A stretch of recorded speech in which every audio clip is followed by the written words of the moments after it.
सिद्धेभ्यः नमः सिद्धेभ्यः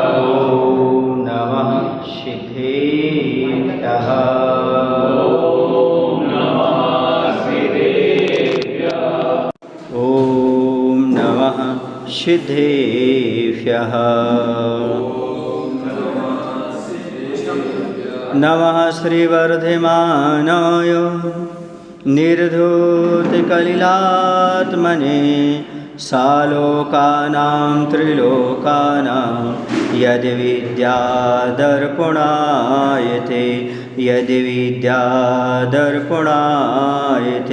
बोलिए अहिंसा परमो धर्म की देवादिदेव श्री महावीर भगवान की, आचार्य कुंद महाराज की, आचार्य गुरुदेव भगवान श्री विद्यासागर जी महाराज की।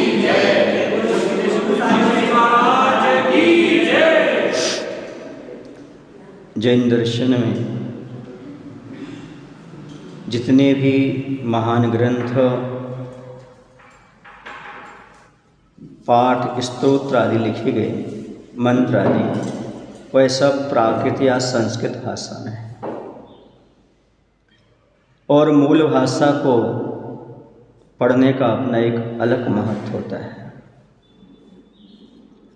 मूल भाषा को पढ़ते हुए भी शुद्ध उच्चारण करना अलग होता है। स्तोत्र, पाठ, मंत्र आदि पढ़ने से बहुत बड़ा फायदा होता है। कर्म की निर्जरा के साथ साथ शरीर स्वस्थ होता है, मन पवित्र होता है और कार्य की सिद्धि होती है। भगवान की पूजन का, भगवान के अभिषेक का यही तो महत्व है कि आदमी का तन स्वस्थ और मन पवित्र हो जाया करता है। लेकिन कई बार ऐसा होता है, बहुत बार स्तोत्र पढ़ने से, मंत्र जाप करने से जैसा फल मिलना चाहिए वैसा फल प्राप्त नहीं होता। डॉक्टर औषधि देता है लेकिन साथ में मार्गदर्शन भी देता है, यह औषधि कितनी खाना है, किसके साथ खाना है, परहेज कितना करना है। यदि व्यक्ति ये सब चीज़ों का ध्यान रखता है तो जल्दी स्वस्थ होता है। मात्र दवाई लेने से स्वस्थ होते हैं ऐसा नहीं है, उसके साथ साथ और बहुत सारी सावधानियां रखना पड़ती हैं। वैसे स्तोत्र पाठ आदि करने से पूर्ण फल मिलता है ऐसा नहीं, उसमें विशेष सावधानियां रखना पड़ती हैं। एक अक्षर मात्रा आदि की भी कमी नहीं होना चाहिए, त्रुटि नहीं होना चाहिए, तब वह सही फल देने में समर्थ होते हैं। रत्नकरंड शाब्काचार्य ग्रंथ में आचार्य समद्भद्द महाराज ने 8 अंगों का व्याख्यान किया है। सम्यक दर्शन के 8 अंग बताए हैं, निसंकित आदि। उन्होंने कहा यदि एक भी इसमें अंग कम है तो वह पूर्ण काम करने वाला नहीं है। उन्होंने लिखा नांगहीनमलं छेत्तुं दर्शनम जन्म संततिम नहि मंत्रो शरण्योन्यो निहंति विषवेदनाथ। उन्होंने कहा एक भी 8 अंगों में से हीन सम्यक दर्शन है तो है जन्म संततिम, अर्थात वह जन्म जरा मृत्यु का नाश करने में सक्षम नहीं है। सर्वांग अंग सहित सम्यक दर्शन जो होगा, अष्टांग जो उसके अंग हैं, जो गुण हैं, उन सहित होगा, वही सम्यक दर्शन आपको संसार से मुक्ति दिला सकता है। एक भी अंग कम नहीं होना चाहिए निसंकित आदि में से प्रभावना तक। ऐसा में आपको वैसे ही उन्होंने कहा यदि मंत्र अक्षर आदि से न्यून है तुम्हारी विष की वेदना को दूर नहीं कर सकता। आप वर्षों तक भी उस मंत्र का जाप करते रहेंगे, पढ़ते रहेंगे, तो भी आपका कार्य सिद्ध होने वाला नहीं है। क्यों? क्योंकि आप शुद्ध नहीं पढ़ रहे हैं। एक अक्षर मात्रा की कमी होने से वह विष की वेदना को दूर नहीं करेगा, कार्य को सिद्ध नहीं करेगा। इसी तो बहुत सारे लोग बहुत वर्षों से मंत्र जाप करते हैं, पूजन करते हैं, स्तोत्र पढ़ते हैं, उनका कार्य सिद्ध नहीं होता। और कुछ लोग एक दो बार ही करते और कार्य सिद्ध हो जाते हैं। इसके पीछे यही लॉजिक है, श्रद्धा तो है ही, लेकिन शुद्ध उच्चारण होता है, शुद्ध पाठ करते हैं, इसलिए उनका कार्य सिद्ध हो जाता है। इसलिए शुद्ध होना बहुत आवश्यक है। अक्षर मात्रा की कहीं कमी नहीं होना चाहिए, अधिक नहीं होना चाहिए। आपने सुध पंचमी की कथा तो सुनी होगी। दर्शन महाराज ने 2 मंत्र दिए थे दोनों शिष्यों के लिए, लेकिन क्या हुआ था? उन्होंने सिद्ध किया था तो देवियां सर्वांग सुंदर उत्पन्न नहीं हुई। उन्हें शंका हुई, उन्होंने मंत्र को सुधारा, मंत्र सिद्ध किया, सर्वांग सुंदर हो गया। यानी एक अक्षर कम एक ज़्यादा नहीं होना चाहिए, मंत्र शुद्ध होना चाहिए, तभी कार्य सिद्ध हुआ करता है। इसलिए आप लोगों के लिए प्रत्येक पाठ, चाहे अभिषेक पाठ हो, चाहे भक्तावर स्तोत्र हो, चाहे मंत्र हो, चाहे बीजाक्षर हो, उनका शुद्ध उच्चारण करना चाहिए, तभी समीचीन फल मिलता है। शुद्ध उच्चारण के साथ श्रद्धा होना चाहिए, शुद्ध उच्चारण के साथ शुद्ध भाव होना चाहिए, और बुद्धि भी शुभ होना चाहिए। ये तीनों चीज़ें जब मिलती हैं तब अपने आप कार्य की सिद्धि हो जाती है। ऐसा नहीं है कि आप लोग अभिषेक पाठ नहीं पढ़ते, आप स्तोत्र नहीं करते, सब पढ़ते, उनका समीचीन फल क्यों नहीं मिलता? क्योंकि शुद्ध उच्चारण नहीं हो पाता। अभी बहुत से लोगों को नमोकार मंत्र का शुद्ध उच्चारण नहीं आता होगा, पढ़ तो लेते हैं, और जब गा करके पढ़ते हैं, जब महाराज का पड़गान होता, परिक्रमा करते, तब समझ में आता कितना शुद्ध है आपका नमोकार मंत्र। एक बार कोई सुना ना नमोकार मंत्र? नमोकार मंत्र कोई सुनाएगा? खड़ा होकर सुनाओ।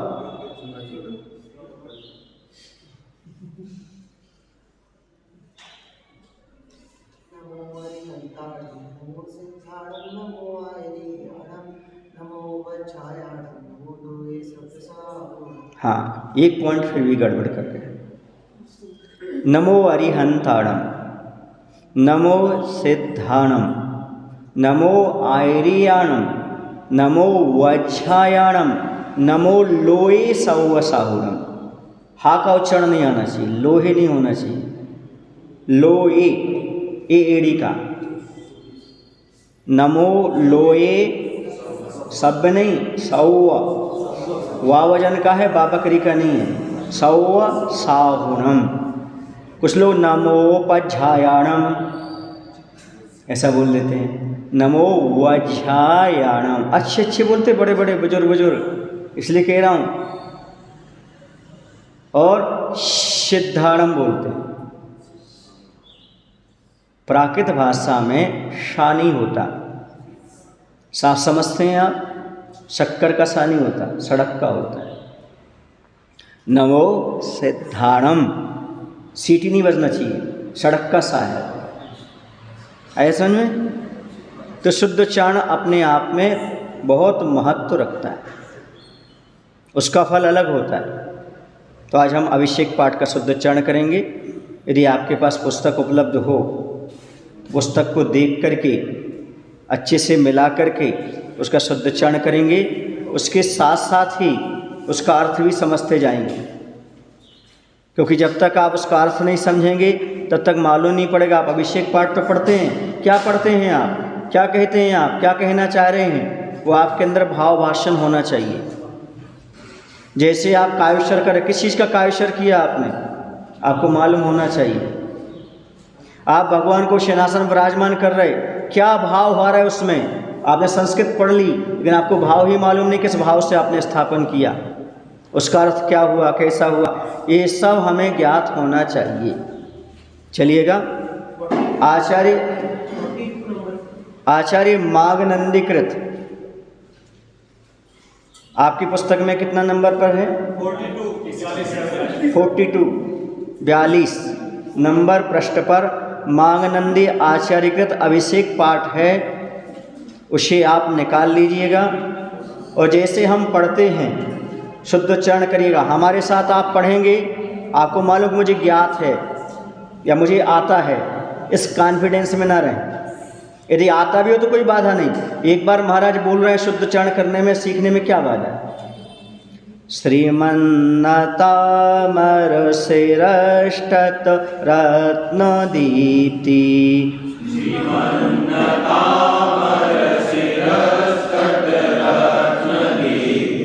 तोयावभासि चरणाम्बुज योगमीशम्,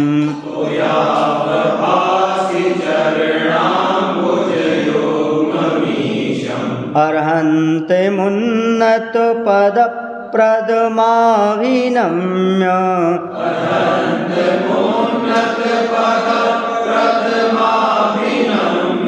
तन्मूर्ति शुद्धिदभिषेक विधिं करिष्ये।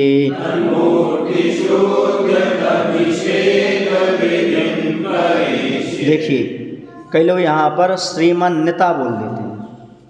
क्या बोलते हैं? श्रीमन्नता, नाम में छुट्टी की मात्रा लगा देते हैं, जबकि क्या है? श्रीमन्नता, नता, नेता नहीं नता। आप लय बनाने में ऐसा बोल देते हैं। और यहाँ पर चरणाम दूसरे पंक्ति में आप लोग क्या बोल देते हैं? चरणाम भुज बोल देते हैं। चरणाम भुज, अम्बुज, अम्बुज माने होता है कमल। भानी बोलना, बा बकरी का बोलना है अम्बुज। क्या बोलेंगे? अम्बुज। और यहाँ पर पद प्रद नहीं, पदप्रद, आधा प इस तरफ भी ले लेना, क्योंकि संयुक्त अक्षर है। कौन सा अक्षर है? संयुक्त अक्षर। समझ गए? चलो आप लोग शुद्ध उच्चारण करो एक बार।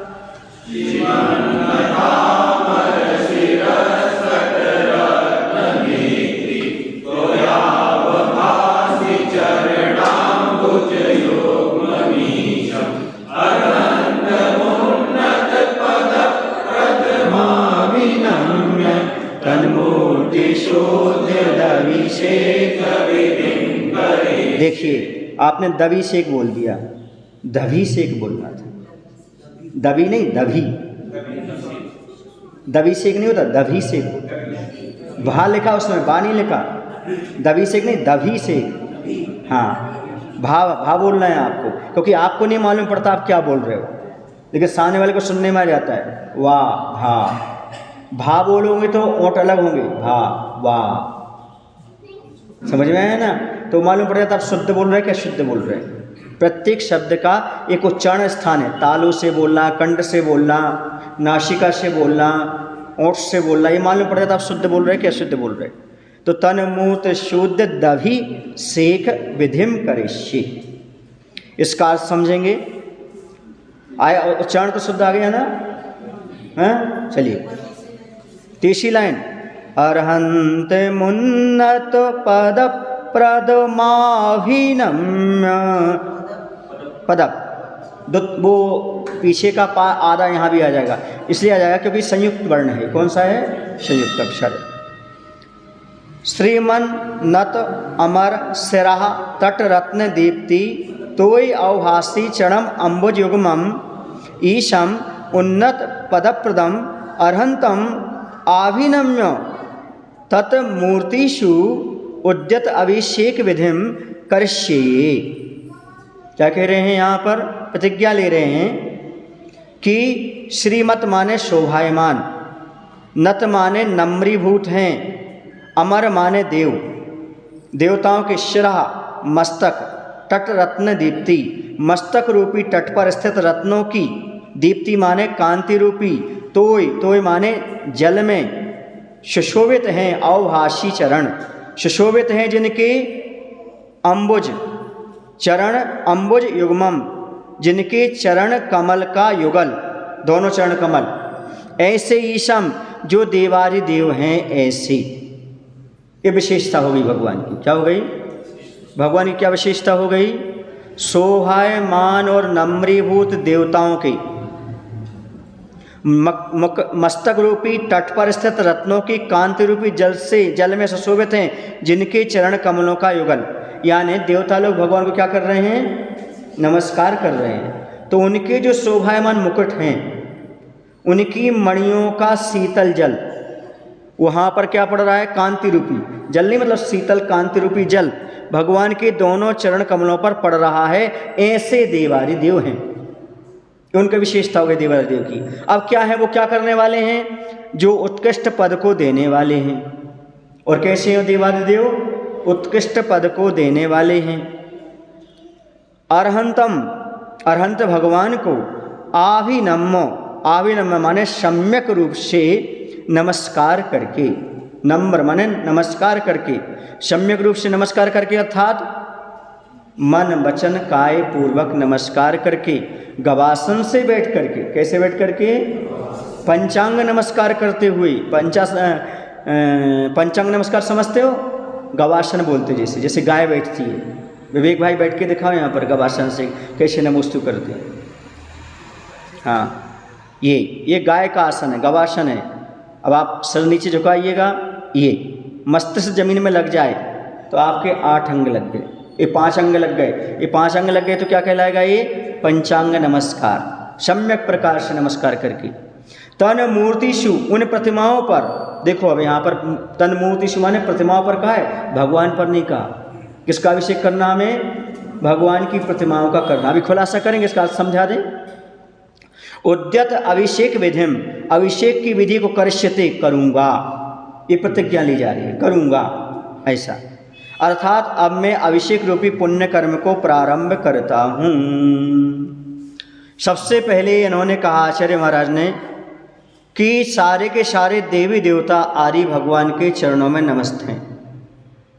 समझ गए ना? नमस्कार कर रहे हैं भगवान के चरणों में। तो उनके मुकुटों की जो रत्न हैं उसमें लगी हुई, उसकी कांति रूपी जल भगवान के चरणों पर पड़ रहा है। ऐसे भगवान के चरण कमल है। आया समझ में? सीधी सी बात है, हमें भगवान के चरण कमल पर ध्यान देना है। कैसे चरण कमल? की प्रतिमा का अभिषेक करने के लिए आए। तो कह रहे थे, शोभायमान और नम्रीभूत देवताओं के मस्तक रूपी तट पर स्थित रत्नों की कांति रूपी जल में सुशोभित हैं, जिनके चरण कमलों का युगल। ऐसे हमारे देवादिदेव हैं। देव नहीं है वो, देवादिदेव है। अभिषेक हमें देवता की प्रतिमा का नहीं करना, अभिषेक हमें देवादिदेव का करना है, ये ध्यान रखना। देव, इसी यहाँ पर आचार्यों ने देवादिदेव दिया कि इन्हें देवादिदेव मान करके आप चलिएगा, देव मान करके नहीं चलिएगा। और स्थापना निश्चय से कर रहे हैं हम, इसलिए हम प्रतिमा का अभिषेक कर रहे हैं। किसका अभिषेक कर रहे हैं? प्रतिमा जी का अभिषेक कर रहे हैं, जो उत्कृष्ट पद को देने वाले हैं। उत्कृष्ट पद किसे कहते हैं? बोलो ना। उत्तम पद, उत्तम स्थान, स्वर्ग और मोक्ष को माना गया। किसको माना गया? हाँ, भगवान के चरणों में जो भी आते हैं वह नियम से स्वर्ग जाते हैं, यदि मुनि बन गए तो मोक्ष भी चले जाते हैं। ये भगवान के चरणों का महत्व है। इसलिए हमारे लिए यदि मोक्ष प्राप्त करना है तो देवादिदेव के अलावा किसी भी प्रतिमा का अभिषेक नहीं करना चाहिए। क्यों? क्योंकि हमारे लिए मुक्ति का लाभ प्राप्त करना है। उत्कृष्ट पद, यदि हमें मुक्ति पद मिल रहा है तो स्वर्ग का पद तो अपने आप मिल जाएगा, चक्रवर्ती आदि का पद तो मिल ही जाएगा, तीर्थंकर का पद आदि तो मिल ही जाएगा। क्योंकि जब क्या मिल रहा है हमें? बोलो ना। हाँ, जिस रत्न के द्वारा हम बड़ी चीज़ खरीद सकते हैं तो क्या छोटी चीज़ खरीद नहीं सकते क्या? जिस वाहन के द्वारा हम 1000 किलोमीटर जा सकते, क्या सो नहीं जा सकते क्या? ऐसे ही जैसे भगवान के अभिषेक करने से मोक्ष पद मिलता है तो क्या स्वर्ग का पद नहीं मिलेगा? क्या चक्रवर्ती का पद नहीं मिलेगा? वो तो अपने आप प्राप्त हो जाएगा। इसलिए यहाँ पर क्या कहा गया? उत्कृष्ट पद को देने वाले, स्वयं भी उत्कृष्ट पद पर बैठे हैं और औरों को भी उत्कृष्ट पद प्रदान करने में सहयोगी हैं। ऐसे हमारे भगवान अरहंतम, अरहंत भगवान को अभिनम्र सम्यक प्रकार से नमस्कार करके, नमस्कार कैसे किया जाता है? गवासन से बैठकर किया जाता है, ऐसा नहीं किया जाता है। गवासन से बैठिएगा, पंचांग नमस्कार करिएगा, महाराज हाथ जमीन में लग जाएगा तो धो लीजिएगा, लेकिन पंचांग नमस्कार करके ही आप इस विधि को प्रारंभ करें। कुछ लोग विनय पाठ पढ़ते हैं, यह वेद ठाड़ो हो, ये केवल बैठे बैठे पढ़ते हैं। आया समझ में? आपको नहीं है समझ में? आ रहा है। तो भगवान का अभिषेक कर रहे हैं, उसका पूरा फल चाहते हो तो शॉर्टकट अपनाने का प्रयास मत करो, जो सही रास्ता है वही अपनाने का प्रयास करो। तो सम्यक प्रकार से, भली प्रकार से मन वचन काय पूर्वक नमस्कार करना। ऐसा नहीं कि हम देख कहीं रहे नमस्कार कहीं कर रहे हैं, हमारा मन दुकान पर है हम यहाँ नमस्कार कर रहे हैं। नहीं, मन वचन काय की एकाग्रता पूर्वक। आप लोगों की एकाग्रता रहती कहाँ है? भगवान के सामने या महाराज के सामने रह सकती है, या तो अभिषेक पूजन के समय रह सकती है, या फिर दान के समय रह सकती है। माला के समय तो आप बाजार में घूमते रहते, मुझे मालूम, मंडी में घूमते रहते हैं, ऑफिस में घूमते रहते, घर में घूमते रहते हैं, ये तो मुझे भी मालूम है। आप पूछिए हमारे मन की बात आपको कैसे मालूम है? पूछो ना। इसलिए मालूम है क्योंकि हम पहले आप जैसे थे, सो हमें मालूम है कि गृहस्थ का मन, असंयमी का मन कहाँ कहाँ घूम आता है। हमें आपका अनुभव है पर आपको हमारा अनुभव नहीं है, इसलिए हम दावे के साथ कह सकते हैं आपका मन मात्र प्रभु और गुरु के चरणों में ही लग सकता है। एक आहार दान में आपका मन लगता है, उसमें भी बीच में गड़बड़ कर लेते हो। मन वचन काय को एक जगह रखने का प्रयास करो। ये सारी चीज़ें हो रही हैं हमारे मन वचन काय को कंट्रोल में करने के लिए, क्योंकि मन वचन काय से कर्म का आश्रय होता है।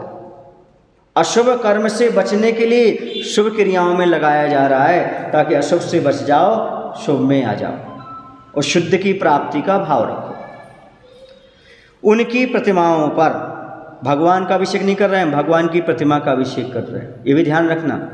स्थापना निक्षेप से हम भगवान की प्रतिमा पर ये भगवान है ऐसा मान करके भगवान की प्रतिमा का अभिषेक कर रहे हैं। आए समझ में? ये जलाभिषेक नहीं है, जन्माभिषेक नहीं है, दीक्षाभिषेक नहीं है, भगवान की प्रतिमा का जलाभिषेक है। उद्यत अभिषेक विधिम, अभिषेक की विधि को उद्यत माने तैयार हुआ हूँ, करष्यति करूँगा मैं, अर्थात मैं अभिषेक रूपी पुण्य क्रिया को प्रारंभ करता हूँ। ऐसे भगवान के सामने क्या कर रहे हैं? प्रतिज्ञा कर रहे हैं कि मैं अभिषेक करने वाला हूँ। कौन से भगवान का? देवादिदेव का। वो क्या देने वाले हैं? उत्कृष्ट पद को देने वाले हैं, और वो उनके चरणों में इंद्र आदि नत हैं। उनके मस्तक में जो रत्न हैं उनकी कांति से, कांति के जल से वो शोभायमान हो रहे हैं। कौन? भगवान के चरण कमल। आया समझ में आपको? हाँ, ऐसे नम्रीभूत देवता अच्छे लगते हैं। भगवान के चरणों में जो नम्रीभूत देवता होते हैं ना, बहुत अच्छे लगते हैं, छत्र समर लिए हुए। उनका एक अलग ही है, क्योंकि वो भगवान की महिमा को प्रदर्शित करने वाले हैं। कभी भी भक्त भगवान के साथ नहीं बैठता। भक्त हमेशा कहाँ बैठता है? चरणों में बैठता है, और नम्रीभूत होता है। कैसा होता है? नम्रीभूत होकर के ही काम करता है।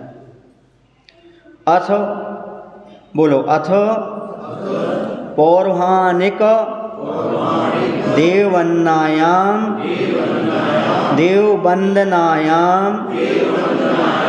पूर्वाचार्यानुक्रमेण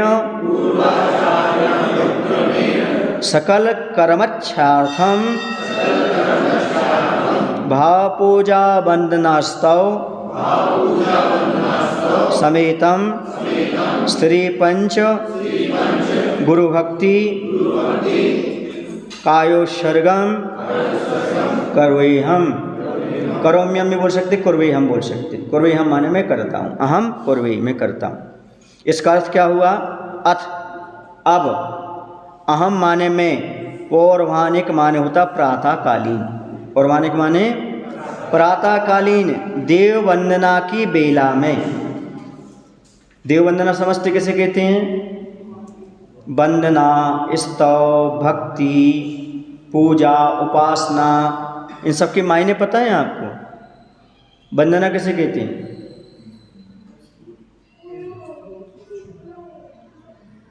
आपके पास पेन काफ़ी भी होना चाहिए। वंदना का अर्थ होता है 24 तीर्थंकर में से किसी एक तीर्थंकर की स्तुति करने का नाम वंदना है। और स्तव, स्तव माने 24 तीर्थंकरों की वंदना करने का नाम, 24 तीर्थंकर की स्तुति पढ़ने का नाम स्तव। इसमें आया ना वंदना स्तव समेत नीचे, ऐसा। तो इसकी बेला में पूर्वाचार्यों के, पूर्व आचार्यों के अनुसार, किन के अनुसार? आचार्यों के अनुसार करना है हमें, और किसी के अनुसार नहीं। दुनिया में बहुत सारी चीज़ें हैं, बहुत सारे लोग हैं, उन पर ध्यान नहीं देना हमें। पूर्वाचार्यों के अनुसार सकल कर्मक्षार्थम, संपूर्ण कर्मों का नाश करने के लिए, भाव पूजा वंदना स्तव समेतम, भाव पूजा वंदना और स्तव सहित श्री पंच गुरु भक्ति पुरस्सरम, श्री पंच परमेष्ठियों की भक्ति पूर्वक कायोत्सर्गम, कायोत्सर्ग पूर्वे करता हूँ। ये इसका अर्थ हुआ। अब समझो, संपूर्ण कर्मों का नाश करने के लिए, अर्थात संपूर्ण कर्मों का नाश होने को क्या बोलते हैं? मोक्ष। तो क्या प्राप्त करने के लिए? मोक्ष को प्राप्त करने के लिए। मोक्ष को प्राप्त करने के लिए किसका अभिषेक करना चाहिए? जो स्वर्ग में है उनका, जो मोक्ष पहुंच गए। किनका करना चाहिए? जो मोक्ष पहुंच गए उन्हीं का अभिषेक करना चाहिए, क्योंकि हमें क्या करना है? सकल कर्मों का नाश करना है। तो किसका अभिषेक करना चाहिए? जिन्होंने सकल कर्मों का नाश कर दिया है। इसके अलावा और किसी का अभिषेक नहीं करना चाहिए। समझ में आ रहा है आपको? पूरा समझते जाओ एक एक बात को, फिर बाद में मत कहना हमें आपने समझाया नहीं महाराज। भाव पूजा, गृहस्थ की भाव पूजा का अर्थ है घर से अष्टद्रव्य लेकर के आना और भाव सहित पूजा करना। यही उसकी भाव पूजा है, यही उसकी द्रव्य पूजा है। भाव पूजा का अर्थ है नहीं कि हाथ जोड़ो और भाव पूजा हो गई, समझ रहे ना? द्रव्य चढ़ाते हुए भाव लगाना ही आपकी भाव पूजा है। वंदना हमने बता दिया, एक तीर्थंकर की स्तुति करना सो वंदना, और 24 तीर्थंकर की स्तुति करना सो स्तव। ये सहित पंच परमेष्ठियों की, पंचगुरु कौन से हैं हमारे? अरहत, सिद्ध, आचार्य, उपाध्याय और साधु। ये हमारे पंचगुरु हैं। इन पांचों परमेष्ठियों की भक्ति पूर्वक, भक्ति पुरस्सरम, भक्ति पूर्वक कायोत्सर्गम करता हूँ। कायोत्सर्ग करता हूँ कुर्वे हम। कायोत्सर्ग कैसे कहते हैं? काया धन उत्सर्गः बराबर कायोत्सर्गः। शरीर का 27 श्वासोच्छ्वास तक त्याग करना सो कायोत्सर्ग कहलाता है। कायोत्सर्ग में नमोकार मंत्र पढ़ना अनिवार्य नहीं है, लेकिन 27 श्वासोच्छ्वास में 9 बार नमोकार मंत्र पूर्ण हो जाता है, इसलिए हम 9 बार नमोकार मंत्र पढ़ लेते हैं। कायोत्सर्ग का अर्थ नमोकार मंत्र पढ़ना नहीं है। कायोत्सर्ग का अर्थ है काया का त्याग कर देना। अब हमने काया का त्याग कर दिया, ना हिल रहे ना डुल रहे उसका पूरा, अब तो क्या करें? तो उस समय नमोकार मंत्र पढ़ लो। नमो अरिहंताणम, सांस लेते हुए नमो अरिहंताणम, सांस छोड़ते हुए नमो सिद्धाणम, सांस लेते हुए नमो आर्याणम, सांस छोड़ते हुए नमो अज्जायणम, फिर सांस लेते हुए नमो लोए, फिर छोड़ते हुए सौवशावरम। ऐसे 3 श्वासोच्छ्वास हो गए। कितनी हो गई? 3 श्वासोच्छ्वास में, श्वास माने लेना, उच्छ्वास माने छोड़ना, तो 3 श्वासोच्छ्वास में 1 बार नमोकार मंत्र होता है। 9 बार करोगे तो 9 तिया 27। ऐसे 27 श्वासोच्छ्वास तक शरीर का त्याग करने का अर्थ होता है कायोत्सर्ग करना। क्या करना?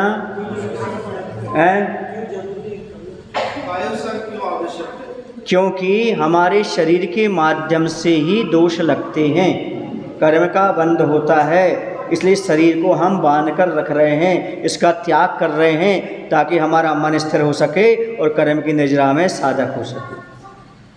कायोच्छर करने का अर्थ है जो हमें इस विधि में दोष लगेगा उस दोष को क्षय करने के लिए। ऐसन में क्योंकि मन इतना चंचल है, शरीर इतना स्थिर रहता नहीं, इसलिए कुछ ना कुछ गलतियां हमसे होंगी अवश्य, इसलिए कायोच्छर करना बहुत ज़रूरी है। और सबसे बड़ी चीज़ तो ये है, यदि काया से ममत्व नहीं हटाओगे तो भगवान से ममत्व कैसे जोड़ोगे? नहीं, भगवान से ममत्व जोड़ना है, इसलिए काया का बैलेंस करना बहुत ज़रूरी है। आपने देखा होगा जब क्रिकेट होती ना, क्रिकेट जब वो सामने वाला रहता है ना, वो बॉलिंग करने वाला हाथ में ही बॉल खेलता रहता है, बैटिंग करने वाला थोड़ा उठाता रहता है, ऐसा करता उठाता रहता है, प्रैक्टिस करता है।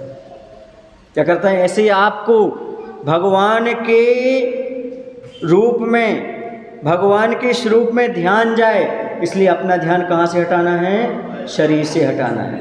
यदि आप शरीर से ध्यान नहीं हटाओगे तो भगवान पर ध्यान नहीं लगेगा, आप खुजली करते रहोगे, कहीं कपड़े संभालते रहोगे, कहीं और चीज़ उठाते रखते रहोगे। इसलिए काया का उत्सर्ग का अर्थ है अब शरीर की ओर ध्यान नहीं देना। जब तक क्या कर रहे हैं आप? बोलो ना भाई, जब तक कायोच्छर नहीं, जब तक आप अभिषेक कर रहे हो।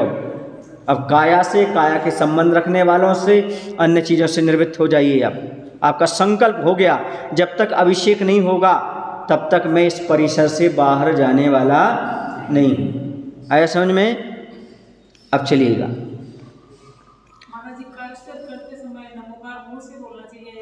सुनिएगा, कई प्रकार की विधि बताई हैं। यदि आप कायोच्छर कर रहे हैं तो मन में ही नमोकानन पढ़ना चाहिए। कहाँ पढ़ना चाहिए? मन में। यदि आप जाप वगैरह कर रहे हैं तो शुद्ध बोलिएगा, दूसरे को बाधा ना पहुँचे, उसकी पूजन में बाधा ना पहुँचे। नमो अरिहंताणम, नमो सिद्धाणम, नमो आर्याणम, नमो वज्रणम, नमो लोय शव शाहुणम। लेकिन कभी ऐसा न होकर मन मत पढ़ना नमो अरिहंताणम, नमो सिद्धम, नमो आर्य, नमो, आधा बाहर निकल रहा, आधा अंदर रह रहा, ये अशुद्ध है, इसका कोई फल नहीं है। या तो पूरा नमोकरण पढ़िएगा शुद्ध उच्चारण के साथ, या फिर अकेले आपकी जीभ या ओंठ हिल सकते हैं, या फिर कुछ भी ना हिले।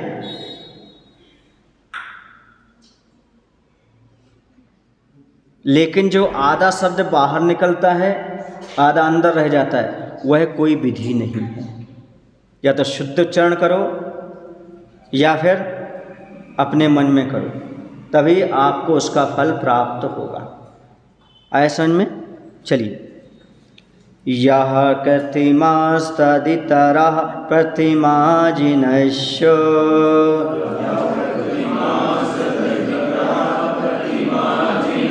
इसमें उस रूप में ही पढ़ सकते हैं। यह कृत्रिमास्तदितरः प्रतिमाजिनश्च,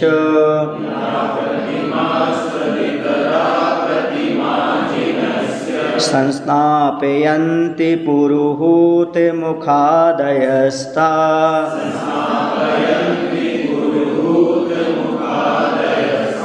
सद्भावोपलब्धि समयादि निमित्त योगात्,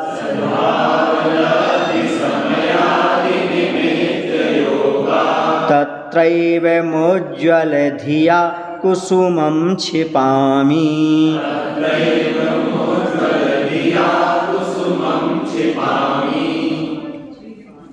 पढ़िएगा।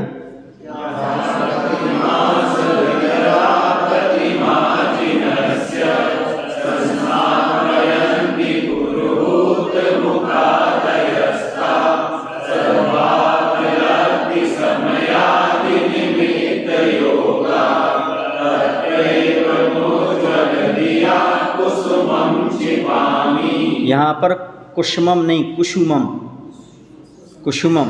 वहाँ पर मुका नहीं, मुखा, मुका नहीं, मुखादयस्ता। पुरोहूत मुख आदयः यानी इंद्रादि देव, जिनश्च यः कृतिमः तत् इतरः प्रतिमा सस्नापयन्ति सद्भाव लब्धि समयादि निमित्त योगात् उज्ज्वल धिया तत्र एवं कुसुमम क्षिपामि। इंद्रादि देव जिनश्च जिनेन्द्र भगवान की यह प्रतिमा, जिन कृतिम, यह प्रतिमा यानी कृत्रिम, तत् इतरः, तत् माने उसके विपरीत, उल्टी, माने प्रतिमा माने कृत्रिम की उल्टी क्या होगी? अकृत्रिम। कृत्रिम और अकृत्रिम उससे भिन्न यानी अकृत्रिम प्रतिमाओं का सस्नापयन्ति अभिषेक करते हैं। सद्भाव लब्धि समयादि निमित्त योगात्, शुद्ध भावों की प्राप्ति एवं अनुकूल समय आदि निमित्तों के योग से उज्ज्वल धिया, उज्ज्वल माने शुद्ध पवित्र, धिया माने बुद्धि, बुद्धि से तत्र उन प्रतिमाओं के समक्ष उस अभिषेक विधि में एवं इस प्रकार कुसुमम, कुसुम माने पुष्प, पुष्पांजलि क्षिपामि क्षेपण करता हूँ। कह रहे हैं भैया सुनो, इंद्रादि देव जिनेन्द्र भगवान की कृत्रिम अकृत्रिम दोनों प्रकार की प्रतिमाओं का अभिषेक करते हैं। कौन करते हैं? देवता लोग करते हैं। तो शुद्ध भावों की प्राप्ति एवं अनुकूल समय आदि निमित्तों के योग से, पवित्र बुद्धि से उन प्रतिमाओं के समक्ष इस प्रकार अभिषेक करूँगा, ऐसे पुष्प क्षेपण करता हूँ। कौन करते हैं भगवान का अभिषेक? इंद्र आदि देव करते हैं।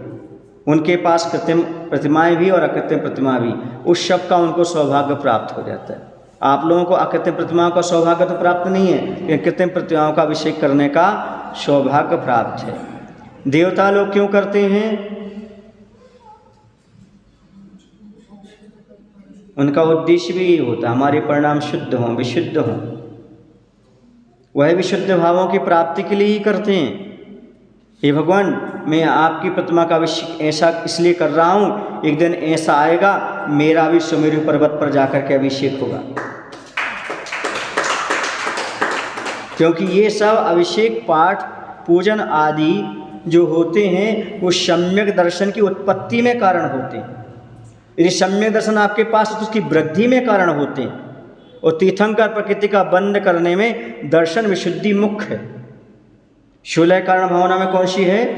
दर्शन विशुद्धि जो पहली है वह मुख्य भावना मानी जाती है। और दर्शन को विशुद्ध करना चाहते हो, दर्शन माने सम्यक दर्शन को शुद्ध करना चाहते हो, तो भगवान का अभिषेक पूजन शुरू कर दो, आपके सम्यक दर्शन की वृद्धि होने लगी, शुद्धि होने लगी। यदि सम्यक दर्शन नहीं है तो प्राप्त हो जाएगा, क्योंकि आप भगवान का अभिषेक कर रहे हैं, प्रतिमा का अभिषेक कर रहे हैं। इन प्रतिमाओं का दर्शन करने से ही सम्यक दर्शन की प्राप्ति हो जाती है। जिनबिंब दर्शन सम्यक दर्शन की उत्पत्ति में बाह्य कारण है। जिनेन्द्र भगवान का दर्शन, जिनेन्द्र भगवान का जिनेन्द्र बिंब का दर्शन करना निधत्ति निजकाजित कर्मों की क्षय का कारण है। इस सहज नहीं है अभिषेक करने का भाव, इस सहज नहीं है ये क्रिया सबको प्राप्त होना। क्योंकि पुतरिया नहीं पूज रहे आप, कोई पुतला नहीं पूज रहे हैं आप, बल्कि आप देवादेव अरहंत भगवान की प्रतिमा का अभिषेक करने के लिए जा रहे हैं। इसलिए उन प्रतिमाओं का अभिषेक विधि करने के लिए मैं पुष्प क्षेपण कर रहा हूँ। क्या कर रहा हूँ? हाँ, पुष्पांजलिम, क्या बोलते हैं आप लोग? छिपामी, छपामी नहीं, छपामी नहीं बोलना, क्या बोलना?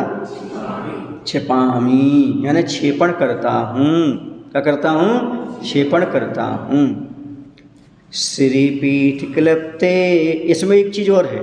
शुद्ध बुद्धि का अर्थ क्या हुआ? यहाँ पर लिखा है शुद्ध बुद्धि, लिखा ना उज्ज्वल धिया। उज्ज्वल धिया का अर्थ क्या है? पवित्र बुद्धि के साथ। पवित्र बुद्धि किसे कहते हैं? पवित्र बुद्धि का अर्थ है वीतरागता को पाने वाली बुद्धि।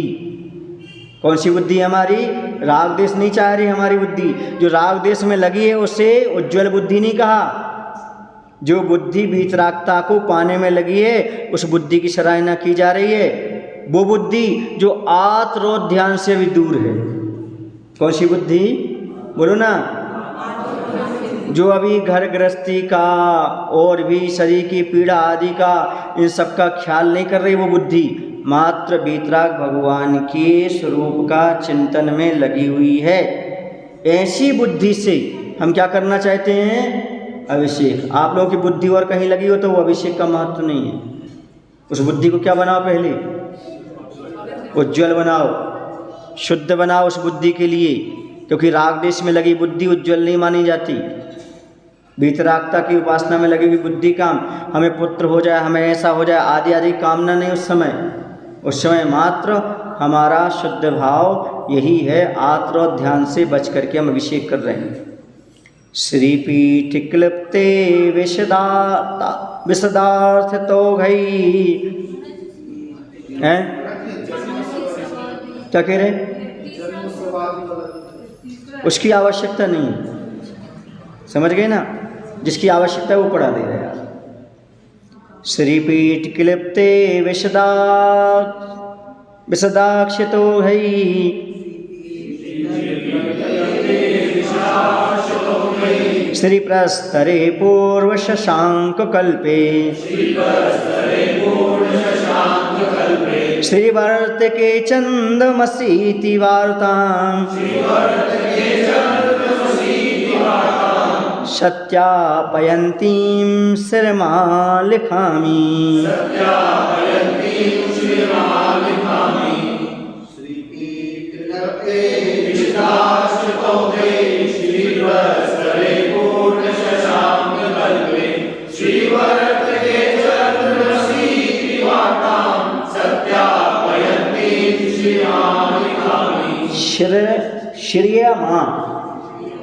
श्रेयमा लिखामी।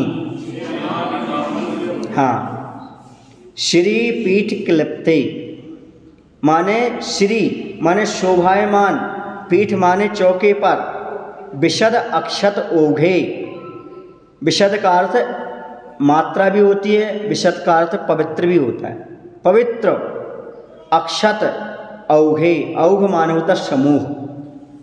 पवित्र अक्षतों के समूह से श्री वर्त के यानी शोभा से संपन्न चंद्रम असीति वार्ताम, चंद्रमा में लिखी हुई श्री की समानता को सत्यापयंतीम प्रकट करती हुई पूर्ण शशांक कल्पे, पूर्ण चंद्रमा के समान या तुल्य श्री प्रस्तरे शोभायमान शिला पर, प्रस्तर माने वो शिला, श्री माने शोभायमान शिला पर श्रेयम श्री आलिखामी लिखता हूँ।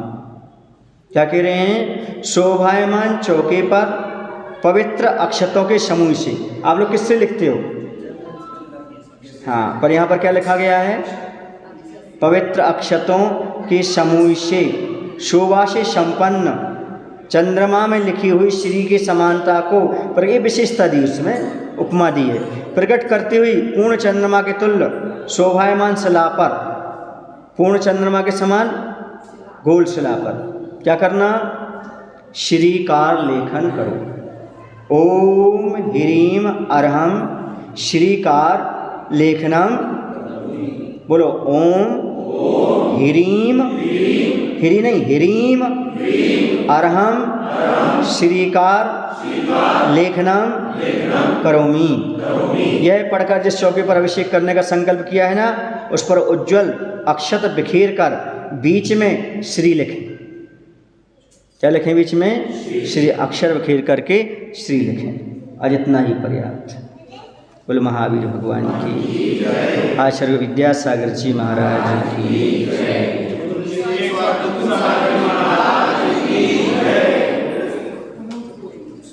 जावाणी के ज्ञान ते सूझे कालो